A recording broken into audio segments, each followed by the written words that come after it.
What is up, guys? Steve here, and welcome back to my channel. We're going over how to make your cars run as smoothly as possible on Turo. Now, if you guys are new to this, basically this is what it's about. I'm helping y'all make your cars run smoother for these peer-to-peer car sharing platforms. I mainly deal with Turo. I've done some of the other ones, but Turo's the one I really just kind of stuck with and has been the best to me. So that's where I'm coming from with all my advice. But like I said, this will work for any platform that you're on, whether it's hire car, Avail, Get Around, any of those. Actually, I would say probably not so much Avail, because Avail, you're basically just sending your car to the airport and they're handling everything for you. So there's not really a whole lot you can do or that's in your control. But for all those other platforms, this works out really well. So without further ado, let's get into today's topic, which is going to be 3 surefire ways to get your claims denied. If you guys are a host and you've been on the platform for any length of time, you know claims are gonna happen. It's not a matter of if, but when it's gonna happen. And if you've seen any of my videos, you can see that there's been quite a few that I've actually had to deal with, that I've actually documented with you guys.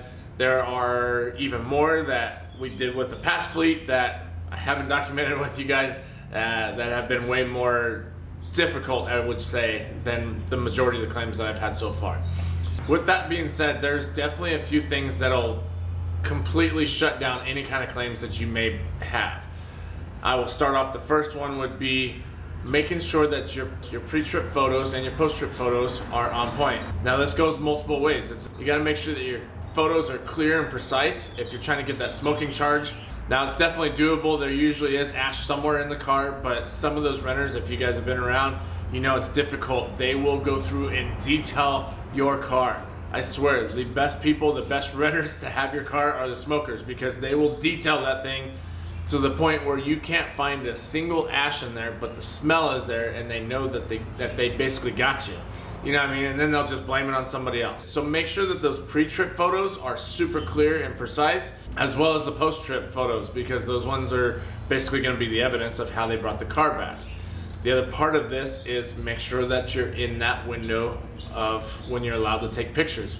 If it's at 24 and 30 minutes before or after that trip, they're done. Like, you're not gonna be able to do anything about it. I've actually had a couple calls that I've been on where somebody just basically saves the pictures, their pre-trip pictures, and uploads them. Well, these pictures are actually time encrypted. They're time stamped on there. They got this digital stamp on it that shows when they were taken. It doesn't matter when it was uploaded, but you can actually see when they were taken.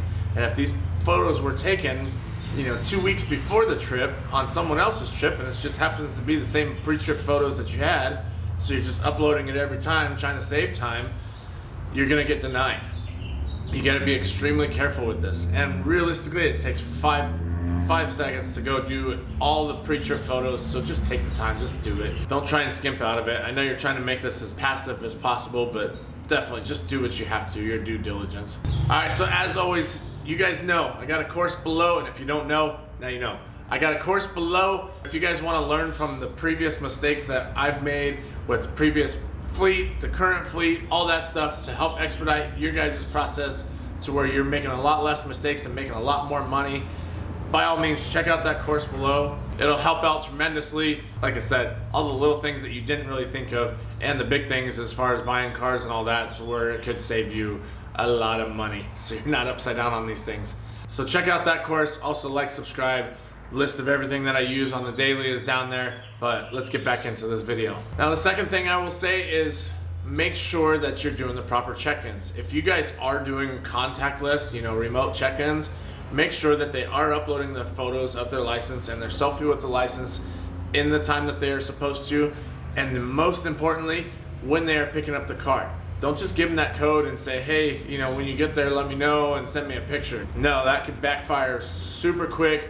They could be flying in and say, oh, I'm just having a buddy pick up the car for me. Next thing you know, their buddy gets in an accident as they're bringing the car to them, or they're just playing dumb and saying, I never booked the car. And we have seen instances where there is the license photos coming in, the selfie coming in, but they decided to give the code to somebody else because the host actually gave them the code, like, as soon as they gave them all this stuff. They're like, I trust them, they're gonna be good, they're coming in on a flight, I'm delivering to the airport, I don't care. Still, just take that time, do what you have to, and make sure that it's actually them that are picking up the cars when they're supposed to. I would really hate for you to basically deliver a car to an airport and then all of a sudden somebody comes in and swoops up that car, even if it is a family member and they're picking it up for the car for the person flying in. It doesn't matter. It's gonna be a surefire way to have that claim denied.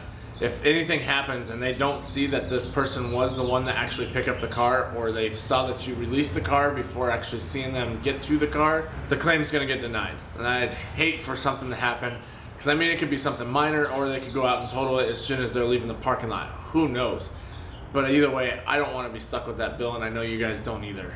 So do your due diligence with remote check-ins. All right, so the third and final way to get your claims denied, and this one I've seen it go both ways, and I think it really just depends on your relationship with Turo, but you have to be careful with previous claims versus new claims. So something small, say you get curb rash on a wheel, and you're like, oh, I charged the last customer for it, but I haven't fixed it yet. And then all of a sudden you send it out on another rental and they scuff the same wheels. Or there's enough curb rash all the way around that wheel that you can't really differentiate between this renter and that renter. It may get denied. And this could be the same for bumper scuffs. If you're taking pictures of the underneath, the undercarriage of that front bumper, because you know you're hitting that going up in the driveways or going over speed bumps, what have you, make sure you're doing those repairs and keeping it clean. So you do know if a new damage or an old damage or what have you.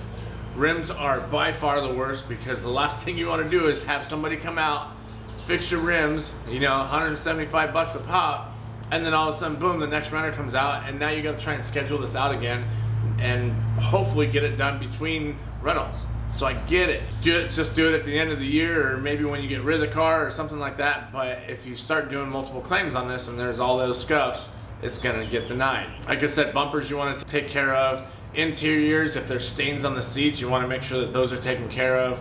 But you definitely have to make sure that there's a clear distinction between previous damages and new damages. Otherwise, Turo will basically kick that. But either way, I thought I would jump on here, give you guys a quick little heads up on how to make sure you get away from those claims being denied. That way you get paid for the repairs that need to be made. Do everything down below. You guys know what's up. And if you guys need any of this expedited, any help or anything like that, there's a course down below. There's ways to get a hold of me doing one-on-one, but definitely do that below. And we will catch you guys on the next one. Thanks for watching, y'all. Keep grinding, keep hustling, go make that money, y'all. Later.